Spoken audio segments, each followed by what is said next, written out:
Good afternoon, everybody, and welcome to the Running for Souls podcast. My name is Keith Cartwright. I am excited to be here with you today to share a conversation I recently had with three gentlemen that I absolutely respect and admire and envy some of their running abilities. They are getting ready this weekend to showcase those running abilities in some pretty unusual circumstances. So there's a virtual online backyard ultra this weekend that is very much in line with Big's Backyard Ultra, a last man standing event. So for those of you who aren't familiar with what that looks like, a group of runners, they line up. They have an hour to complete 4.167 miles, which equates to 100 miles over a 24-hour period. But they line up. When the bell goes off, they take off to begin their 4.167 miles. They have to complete it within the hour because at the start of the next hour, the bell goes off again. You need to be lined up and ready to roll. And as the event goes on, those who can maintain that pace, line up hour after hour and keep going, they stay in. Those who can't make it back or just can't make the starting line, they're out. And so this is not the first one to the finish line. This is the last man or woman who just is standing at the end of it. Who can do this the longest? And so it'll be interesting. This typically takes place. It's actually become pretty popular, so this form of last man standing race is really taking place all over the place, but the runners usually are there in one place, one course, following each other. But this weekend, this virtual event, and right now there's a couple thousand folks signed up for it. This event is going to be each man, each woman kind of do this thing where you are. Obviously, we are socially distanced right now, so running this race in a large pack wouldn't be a good idea or even permissible. So the idea is everybody's going to line up at their own starting place, might even be their driveway, their sidewalk, do their 4.167 miles, keep track of that on Strava. All of this is going to be tracked somewhere electronically at a central command post, and it'll be interesting to follow along. So with that said, I got online this week and interviewed Gene Dykes, Harvey Lewis, and Greg Armstrong. And these three guys I just have a lot of respect for. So I got about 15 minutes of each of them talking about running, certainly a lot of that devoted to what they think they'll be experiencing and what they'll be looking forward to this weekend and this unusual race format. And so I'm going to give you about 15 minutes of Gene Dykes and then Harvey Lewis and finish up with Greg Armstrong. All of these guys, elite runners, all of these guys looking to run a couple of 100 miles at least this weekend. So I hope you enjoy this. They were fascinating to talk about and hear kind of their strategies and their mindset going into this weekend. So I will start off by letting you hear my conversation with Gene Dykes. You are entered in this online virtual backyard ultra. What were you thinking, Gene? Well, I've always, admired that big backyard ultra, but they've never had age groups, so it was never of much interest to me. It's I might be good for an old guy, but I can't compete against youngsters. And they claim that they'll announce age group winners afterwards, but that's not why I'm doing it. It's a new way to test endurance, and there's a lot of things I really don't know, how it's going to work out. I'm expecting that, if I look at it, I can run 100 miles in 24 hours, and I can run 200 miles. But can I run 200 miles, in 48 hours, which is 200 milers back to back? The only reason that becomes possible is that when you're doing a 100 miler you have to run it continuously. But here, I don't know how much break I'll get, but you can get a lot of strength back just from a 5-minute break. And I'm hoping that translates into the ability to keep my 100-mile pace going for a second 100 miles. But I don't know. Now, where are you again, Gene? Remind me. Location? Yeah. Philadelphia. Yeah. Okay. And so now, and there's, I think I've read today that there's 1,600 folks registered for this. Mm-hmm. Now, did you have to pick out your own route, or how does that work?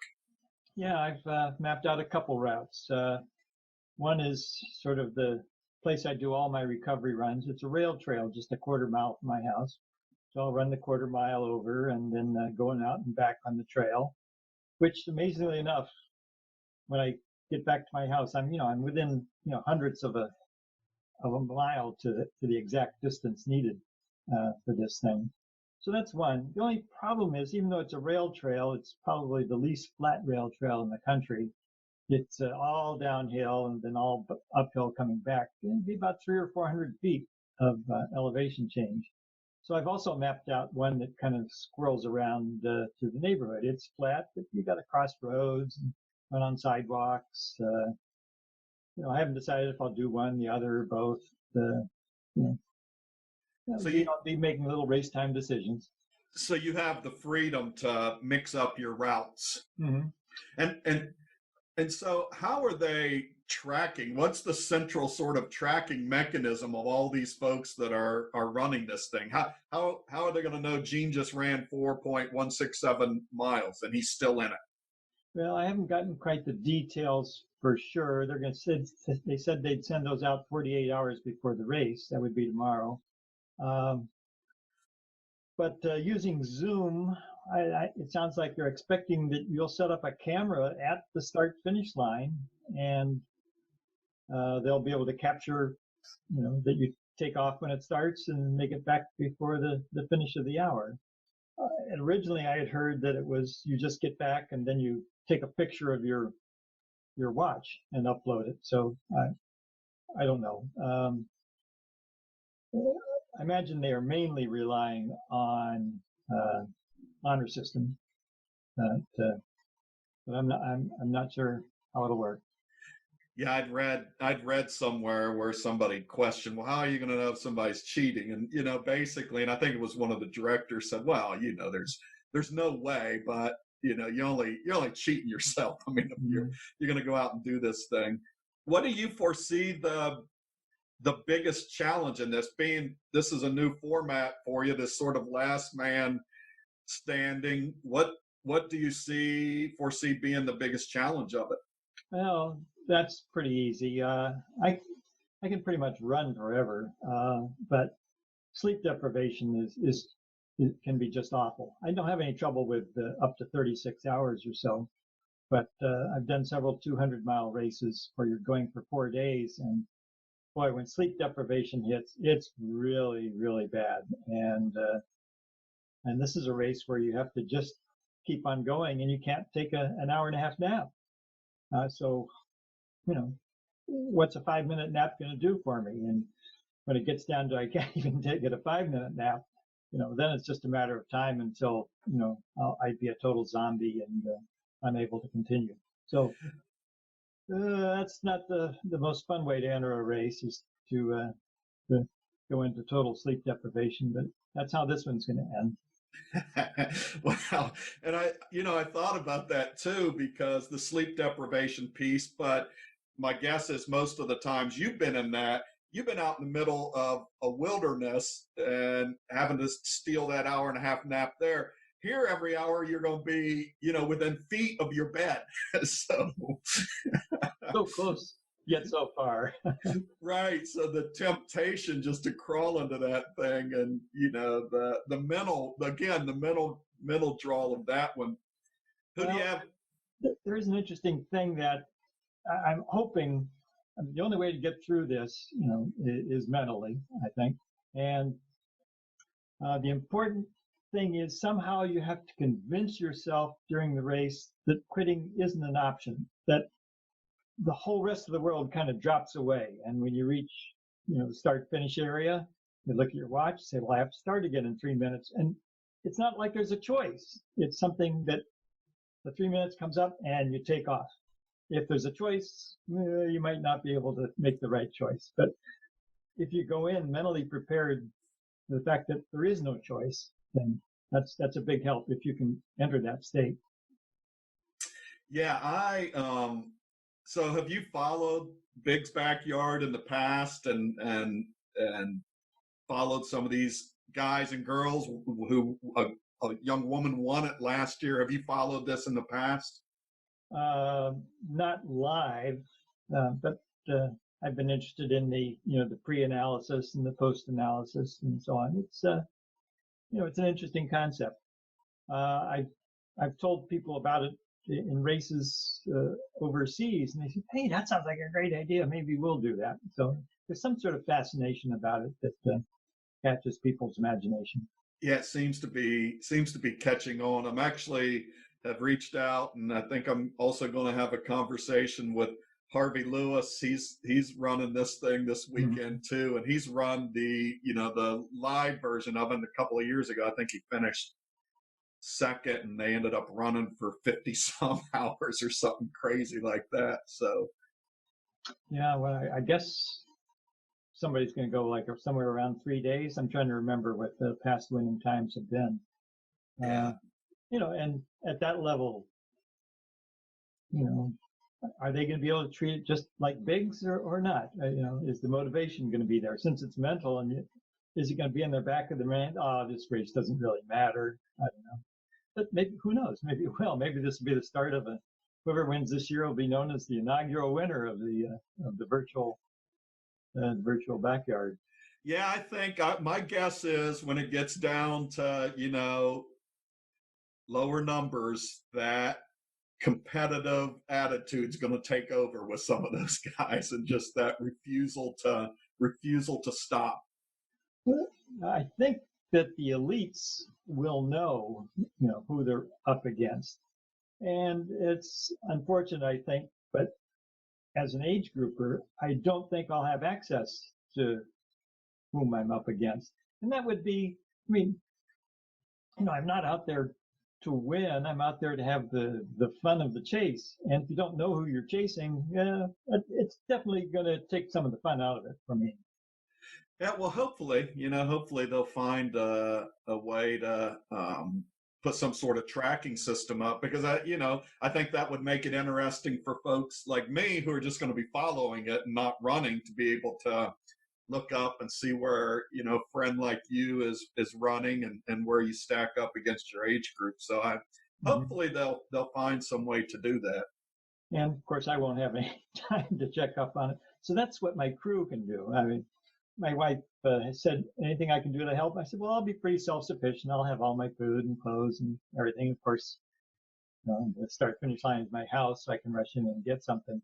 But I imagine that if she sort of taps into the social media aspect of it, she might be able to keep abreast of what's going on.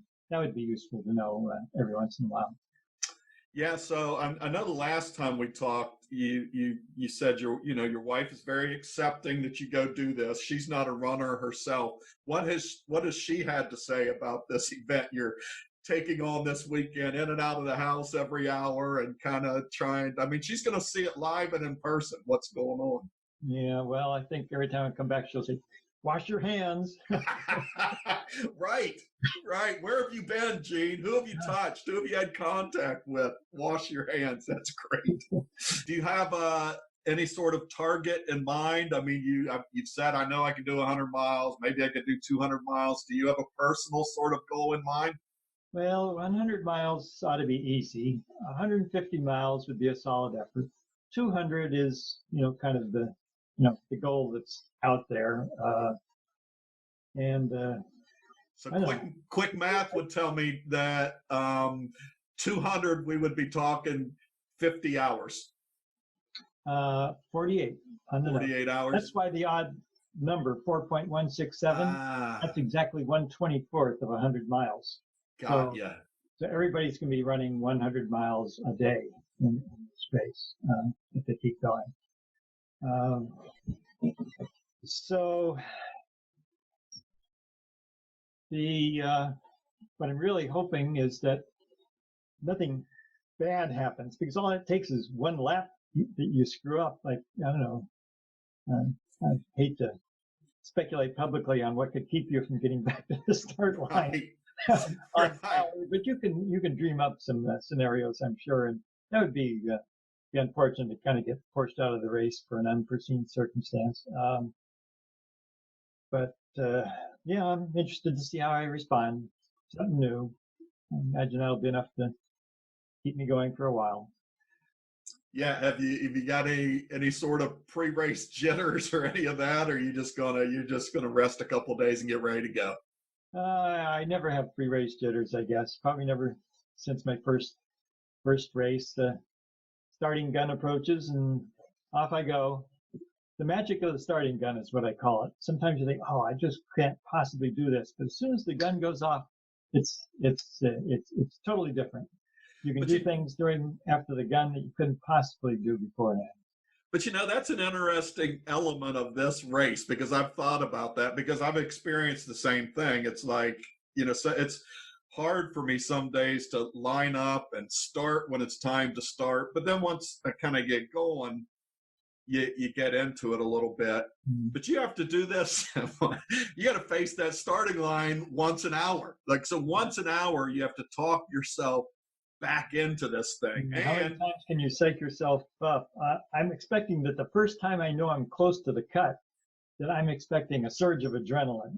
And when you get a surge of adrenaline, anything is possible. You could be struggling to do a 14-minute mile, but with an adrenaline surge, all of a sudden you're doing, an 8 or 9-minute mile, and no matter how tired you are. But how many times can you fool your body into doing that? I don't know. Well, like I said, it's going to be fun to follow you. I wish you all the luck in the world. Maybe we can catch up with you down the road then and process this a little bit. And well, I hope you can follow. I really don't know what it's going to look like, but well, I hope it'll be interesting for spectators as well as the runners. Yeah, no, I think, what else? There's none of us have anything to do this weekend. So if I'm going you too? I thought I was the only one. Yeah, no, I'll be glued to a screen. So I'd rather just keep up with you and some of my other buddies and see how it's going out there. So it'll be fun. I've got no excuses weather-wise. Interesting thing about running it all over the country is some people are going to have the bad luck of, normally everybody has the same weather. So if it's hot or cold, that's not an excuse. But in this race, it would be. I've got perfect weather coming up. Lows about 40, highs in the upper 50s, almost no chance of rain. I mean, couldn't be better. Now that is interesting. There'll be folks running. I've seen folks are different parts of the world. So yeah, there's a lot of different elements that could come into play. Mm-hmm. So, well, Gene, good luck to you, buddy. I appreciate the time, and look forward to following you. Get that 200 miles.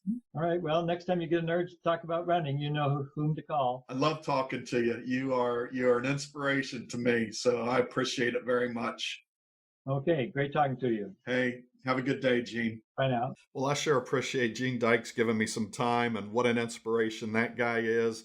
Almost 72 years old and talking to us about goals of getting out there and running 200 miles this weekend. To hear him say 100 miles, piece of cake, but maybe 200 starts to get a little bit challenging. I'm 55 years old. I just hope at 72, I'm still having this conversation with somebody about how that first 100 miles will be a piece of cake, but might get challenging 200 miles in. Love that guy, and just what an inspiration to us all.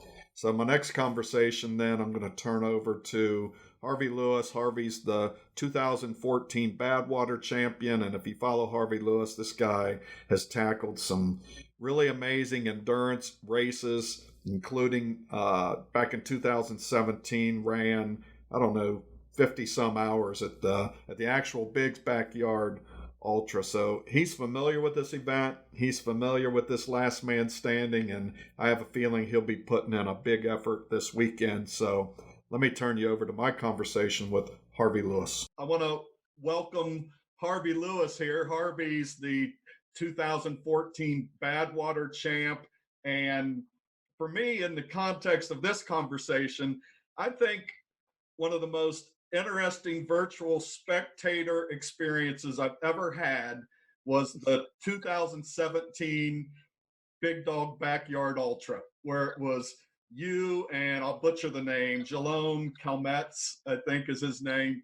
You two battled to the very end of this thing, and you ended up running 58 hours over 240 miles in this format. And to this day, I don't remember being as engaged online with any sporting event as I was that. So you bring an interesting perspective to this virtual version of this. I'd love to know kind of how you're thinking of one and the context of this virtual event coming up this weekend.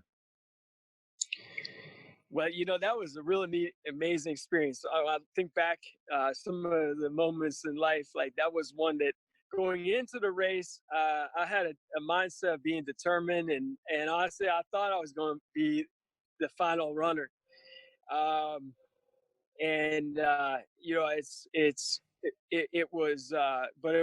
race far exceeded my expectations in terms of like just that it was just so interesting while I was doing it. Even though you're running those loops, I mean, it just had so many elements to it. I enjoyed the camaraderie with other runners, and I also really enjoyed like the changes. Like we had really warm temperatures the first night. Now, I remember the first night actually was the hardest for me to stay awake. And I normally have no problems running through the first night of a race because I've been doing those darn 24-hour races forever. But I felt really sleepy when it's just so warm. And then just changing back and forth from the trail to the road, and then having a crew member. I had my friend Judd Poindexter there, and he just made it just a comedy. Like, I mean, he would have this vegan bacon or all kinds of wild things he had made up, and just like I was pretty much every 4 hours wondering what was going to come next. So that actually really made the experience. And then Laz, of course, he's just something really fierce.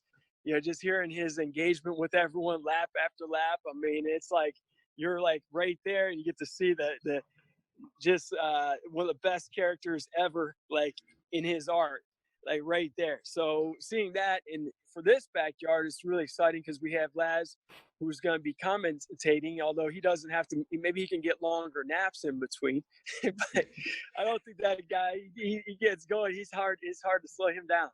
So in the year before we did the race, he had gone about half the distance. So 2017, after Johan had dropped out, he was the third person. Then I think Limo and I, like, we lasted over a day, just he and I running, and it was a long journey. Eventually, I had to get back to work, and he went off to Tahiti. So, it's like he definitely beat me. But he had a great character the whole race. I really loved racing with him. Our strongest lap was like the second to last loop, and we pretty much sprinted around that loop. And he stuck with it. Basically, I always loved our interacting, like challenging each other, joking around with each other. It just was I have only positive experience with all those guys out there and women. But yeah, this is definitely exciting. I look at this race as having the potential of being really special. It's 1,700 people, so Right. That's bigger than any ultra that we typically have. In outside of like comrades, like that's a giant number of people. So, I mean, by the time the race entry closes tomorrow at 9 a.m., maybe we'll have almost 2,000. I don't know. So we have 56 people or 56 countries represented, and that's as much as you get at a world championship event. So, we have 25 people that are set on the so-called elite screen, which would be the front one. But really, there's many runners who could rise up to being on that top screen from throughout the field, and maybe people no one has ever heard of.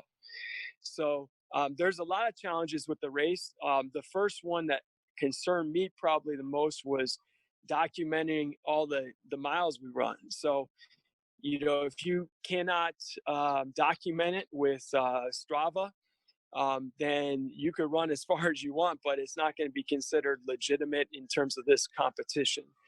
And then we also are going to have a live stream on Zoom. Now, ideally, the Zoom is going to stay connected the whole race. We do have to the Zoom it's not even designed to go beyond 24 hours. So they talk to the company. And so what we have to do is basically, even though we're going to have 2,000 people doing this, we have to actually, oh, hey, Kelly's here. You want to say anything to Keith?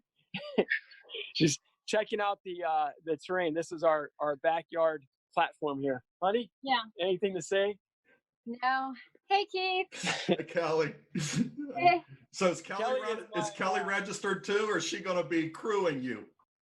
I am not registered. She messed with me. Yesterday, she told me she's going to do it. All day. All day. I told him I was going to do it. And She then didn't tell me. I finally told him this morning it was an April Fool's joke. Well, if she had told me that at like 7 a.m., I would have thought it was April Fool's, but she told me at like 5 p.m. So I'm like, what the heck? So is your course going to be there in Circleville, Harvey? Yes. Yeah. We actually, Laz made a joke about it, saying, hey, your city is like the perfect one for this race. We're going to be doing endless circles. So Circleville. But Kelly is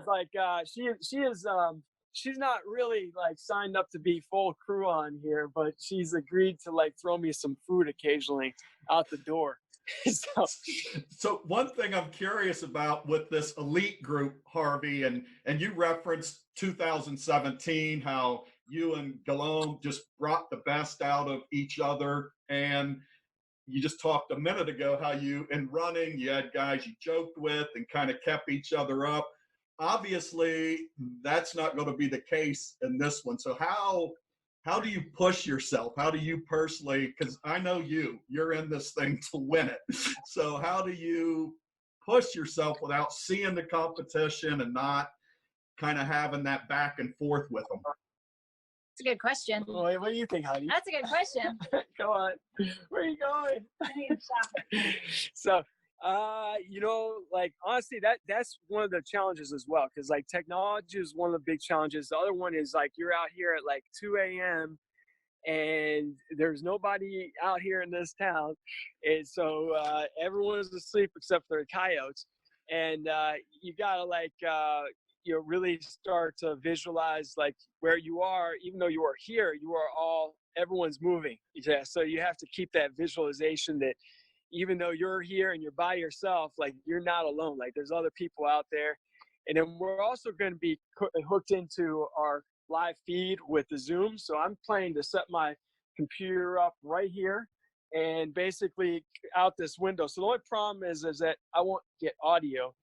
I might open up the window during the daytime, but at nighttime, since it's just going to be, virtually me, maybe one of the kids will get up once in a while, but I'm going to rely on just, the visual and visual feed. I'll probably come into the kitchen and say hello and turn the computer around towards the kitchen so I can talk to people if I have a few minutes extra.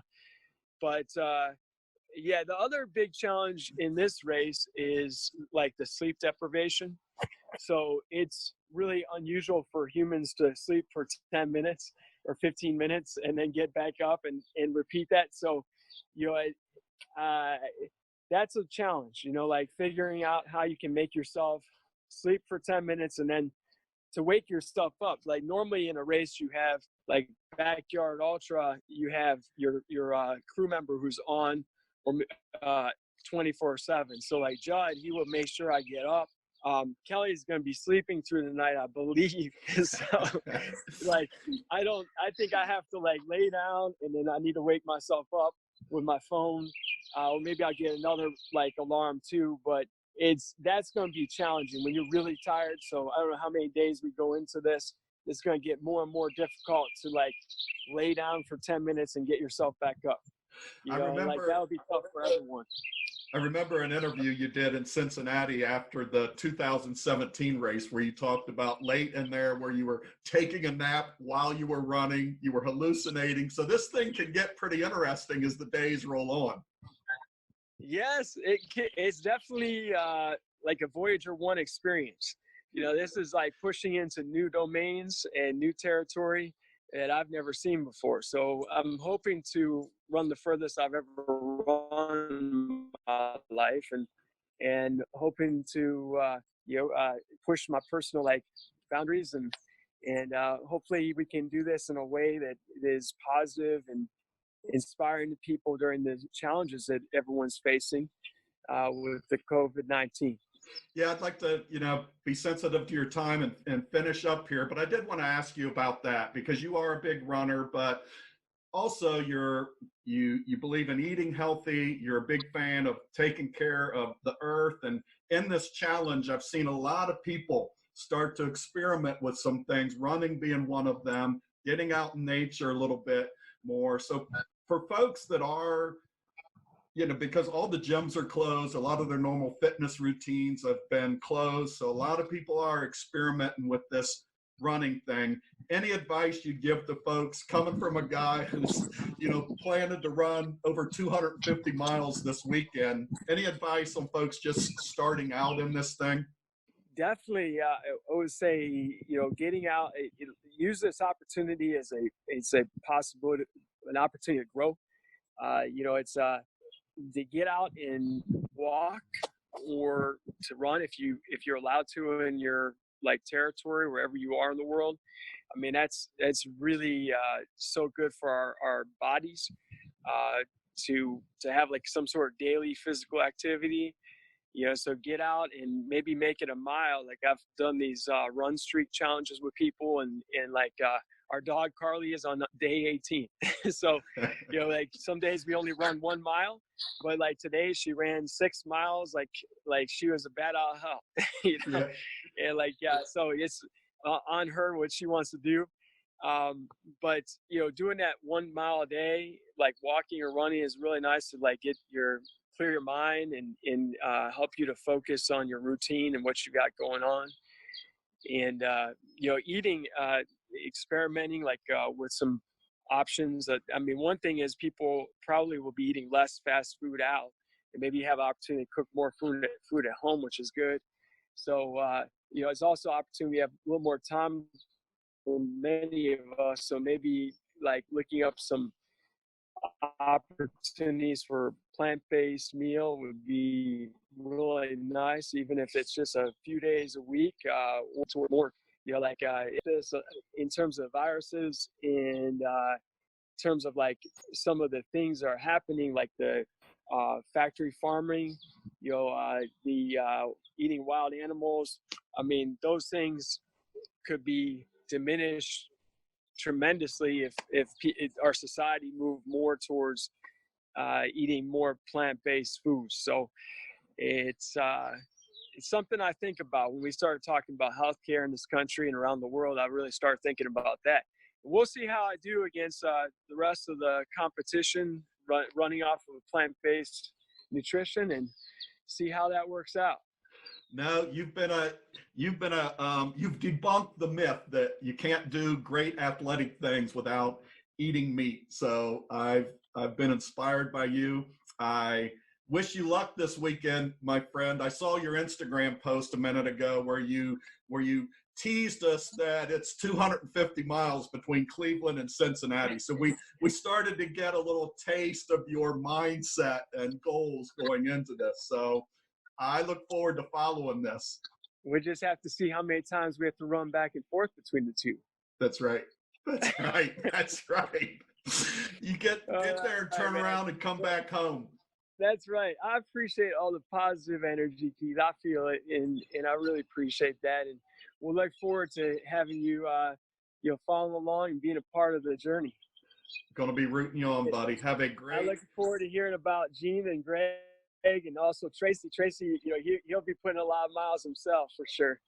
Yes, he will. Yeah, I hope Yes, so. he will. He's kind of got away from this running thing, so we're going to poke at him too. No, Harvey, have a that's great right, weekend. that's right. Good luck to you, buddy. You too.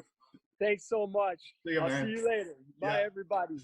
Well, I enjoyed that chat with Harvey Lewis. It's always good to catch up with Harvey, and no surprise when I talked to Harvey about his Instagram post of pointing out 250 miles between Cincinnati and Cleveland as if that was going to be what he was going to be pursuing. When I brought that up, he sort of insinuated you might want to gauge just how far it is to return from Cleveland to Cincinnati, implying maybe Harvey's going to be shooting for over 250 miles this weekend. And I wouldn't be surprised to see him get there. This next guy, the first time I've had a chance to talk with Greg Armstrong, and man, I enjoyed the conversation with this guy, and I hope to get him back on the show someday when we have a lot more time to talk and really dig into the work he does. But I appreciate him giving me a little bit of time to talk about this upcoming event this weekend, some of Greg's goals, and this is a guy who ran across Tennessee last year in the Vol State 500K in record smashing time. So distance running, he's not a stranger to distance running, and I love his chances this weekend to put up some big numbers too. So we'll see about that, but here's my conversation with Greg Armstrong. Well, I want to, as part of this sort of series we're doing, I want to welcome Greg Armstrong in here to talk a little bit about the Quaranting Backyard Ultra this weekend. So welcome, Greg. Yeah, thanks for having me. I really appreciate it. This challenge for you, the miles shouldn't be too scary. I believe you won the Vol State in a record time last year. For those listening, that's over a 300-mile run across the state of Tennessee. That's right. Yeah, definitely the miles aren't necessarily intimidating. It's just that on the hour, every hour, getting back out on the course or on the treadmill. Now, I know Harvey and some others have run the actual Big Dog Backyard. Have you run in that race before, or is this format new to you? No, I have not. I have not run in. I've never run a backyard ultra before, so this will be my first. What got you interested in this? I'm curious. Well, I was, like most people, I had kind of my A race for the season that was canceled. So, I was training for the Barkley marathons, which would have been last weekend. So just kind of felt like I was in pretty good condition, maybe not in ideal condition for this type of race, at this type of an event. I'd done a lot of elevation climbs in preparation for Barkley, but felt like I was had a good training cycle beforehand. So this helps to fill that void a little bit. So we were just talking about this a little bit, but one of the interesting pieces of this, and obviously challenging times call for some challenging adaptions, but there's 1,700 people registered right now. They're all going to be running it on 1,700 different courses. I talked with Harvey Lewis this morning. He'll be running in Circleville, and I see you now walking around on your farm in Tennessee. So the courses are going to look a little bit different. What is your course this weekend? Well, I'll give you kind of a little bit of a preview. I'll show you my treadmill set up. I do have a treadmill, but I think that's going to be kind of maddening, running on a treadmill for 24, possibly 48 hours or however long the event lasts. But there's the treadmill that I bought off Craigslist. I hope it lasts. I only paid maybe $100 for it, so I'm not sure if the miles I don't use it that often. It's more for my family, but I don't know if you can tell from the view behind me. I live up on a pretty large hill, so my driveway, Yes. the first, I guess, tenth of a mile of my driveway is a little over 100 feet of elevation climb. So I'll give you, it's just right outside here. So I've used, it was great training for Barkley. I think on a couple of my training cycles, I did 50 hill repeats up and down this hill. So, but not necessarily ideal for, you know, that easy 4 mile loop that you hope to get in for this type of event. So you can kind of see Oh my the goodness. slopes Yes. off steep. So Yeah, I would think over time that might put you at a disadvantage against some of the other folks who've mapped out a fairly flat route.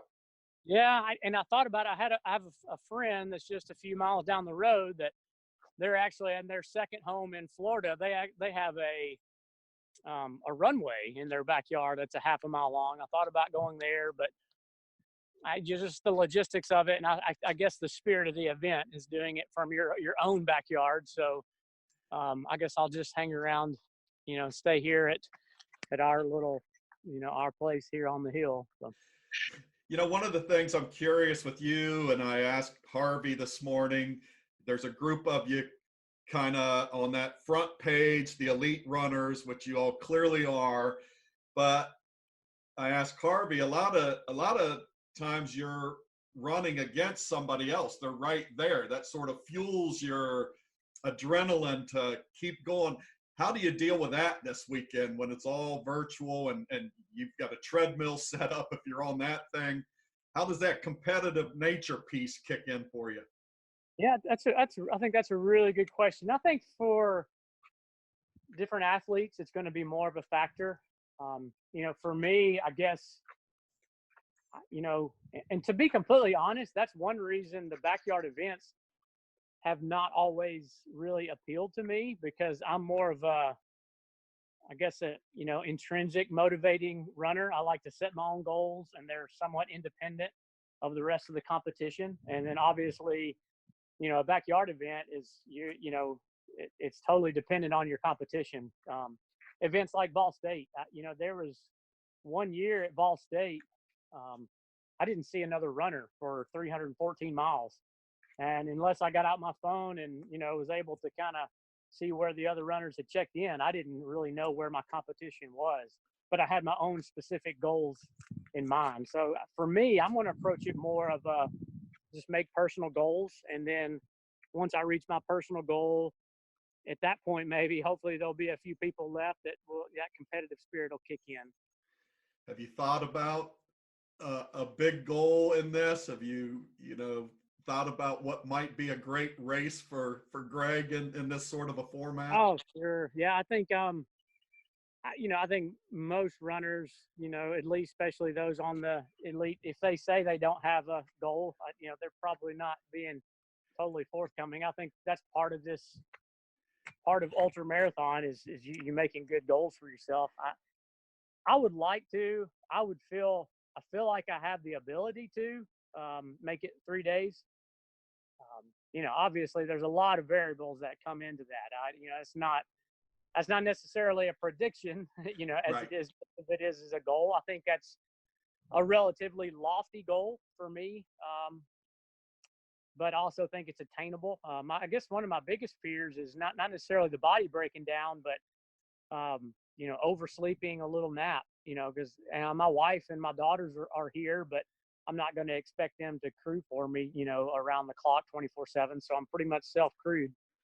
So that's probably one of my biggest fears. And then also, I think with Ball State, you know, I had some really low points that, you know, I definitely was not averaging 4 miles an hour. So, you know, that's another concern I have. If you have a low point that seems very doable to run 4.167 miles per hour, but you know, when you hit those really low points, that can be kind of challenging. So I'm a little concerned about that. But you know, that's part of the adventure and part of the excitement is seeing how your body's going to respond to the challenge. You know, I wonder, guys like you obviously had some big races and some big goals for the year, and we're in a challenging time where, a lot of those races have been canceled. How's that impacted you in terms of your motivation for running, your love for running? Guys like you, and well, even us, a guy like me who's not an elite runner, but you're always kind of pointed towards a race. How's that impacted you, Greg? Sure. I guess purely from a personal standpoint, I can only speak for myself, but I made a decision a long time ago that there are things far more important than this silly sport that we participate in.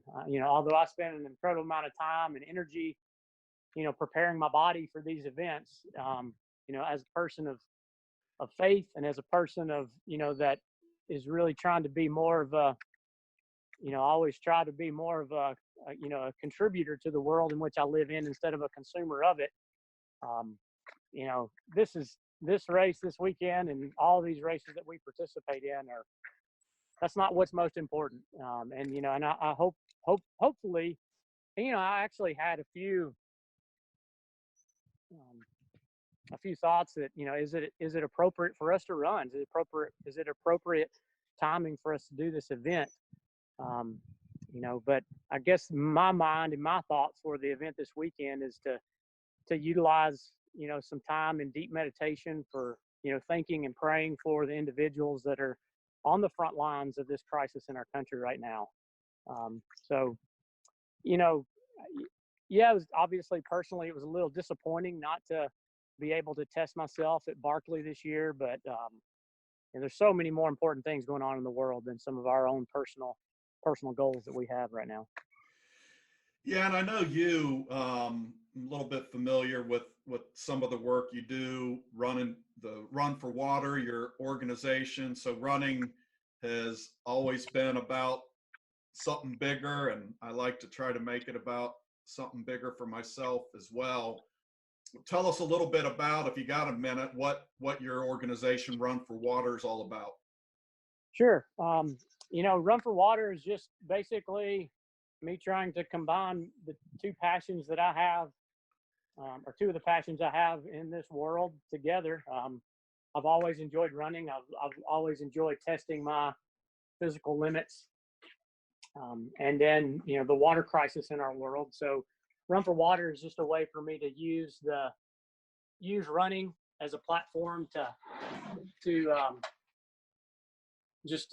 let people know that there's a water crisis in our world, and there's people that are suffering, that do not have clean water to drink in the world that we live in, even in the United States.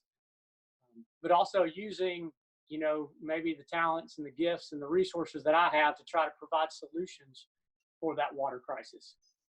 Yeah, well, I appreciate that. My podcast here is Running for Souls, and it's all about I've partnered with Souls for Souls, trying to collect shoes for folks in some of the same countries. I went to Honduras last summer, and certainly water's a crisis there. So I really appreciate the work you do there, Greg. And hopefully maybe someday down the road we can have a longer conversation about that. And sure, of course. Really, and because our ministry is more of it's definitely, I always tell people that water is the tip of the spear, but it's a very holistic ministry. We're trying to build relationships with people and trying to meet them with whatever needs that they have. And I saw a little bit about that, Keith. I'm really excited. I'd love to hear more about the Souls for Souls. We've done quite a few projects in Kenya and Uganda with children that are suffering from jiggers,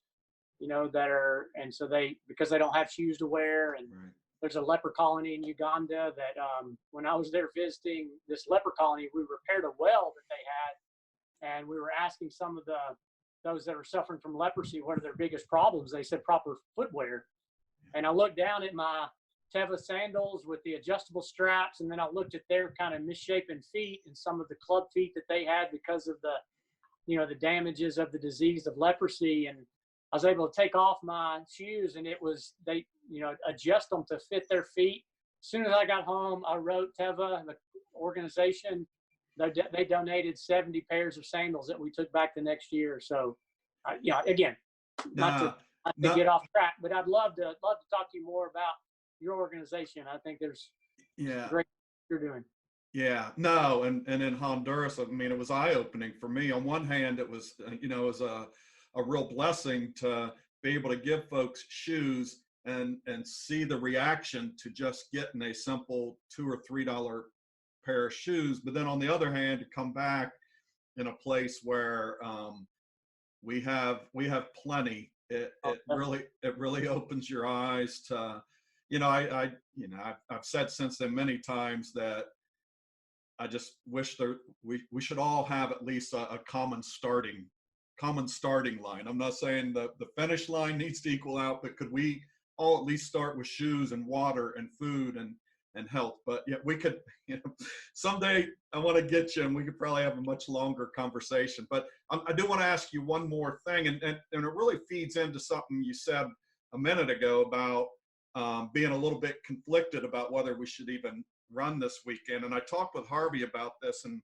one of the things that I've noticed in this time of social distancing, isolation, a lot of people's gyms aren't accessible. A lot of people don't have a means to really do the same level of exercise they've been doing, or folks are maybe feeling a need to exercise. And there's a lot of people kind of experimenting with this whole running thing. So one thing, I hope this weekend maybe you guys will inspire some folks to do that.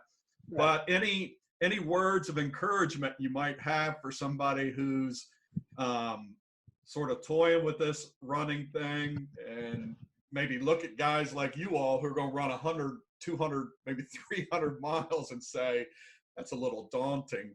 Any advice to folks kind of just starting out with this? Sure. And that's what I love about our sport.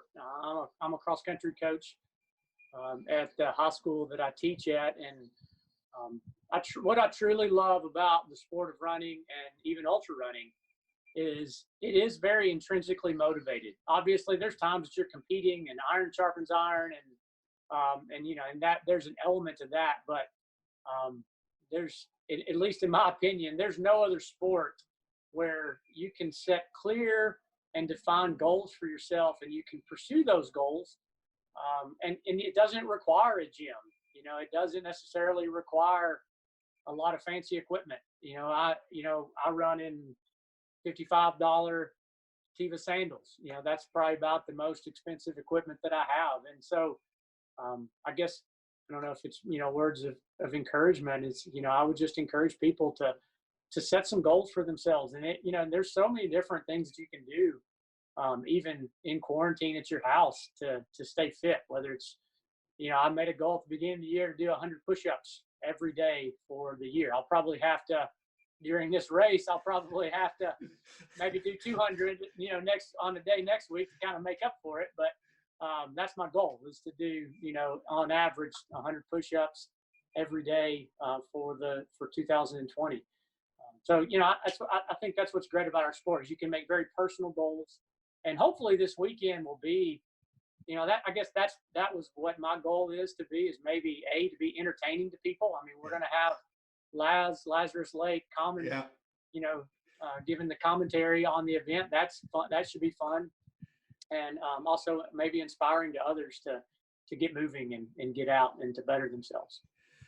Well, I for one will be watching. Like I told Harvey, I think probably the most memorable virtual spectating event I've ever had was following him in 2017 when they did the big backyard ultra, and he ended up going like 58 hours worth of it. So yeah. I'm really looking forward to watching you all tackle this thing this weekend, especially because you're all going to be all over the place. But I wish you well, man.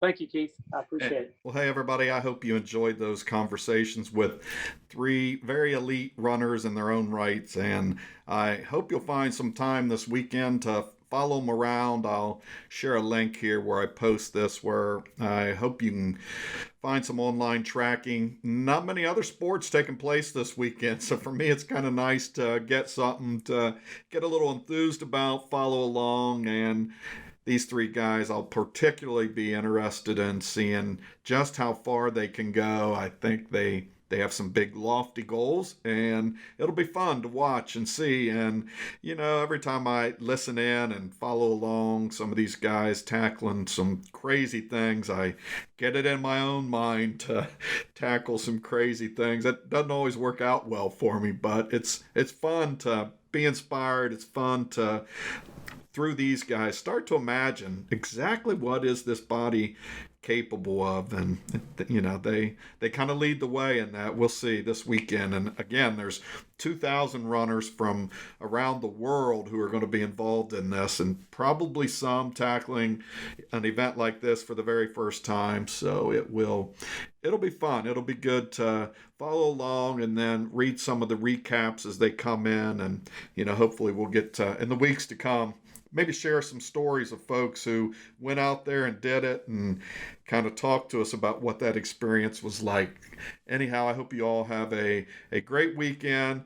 Hang in there. If your running life has been curtailed all from the lack of races, canceled races, postponed races, I hope you all are still finding a way to get out there, stay healthy, and engage in this sport of running that we all love so much. Anyhow, you all have a great day, and thanks for listening in. I appreciate it.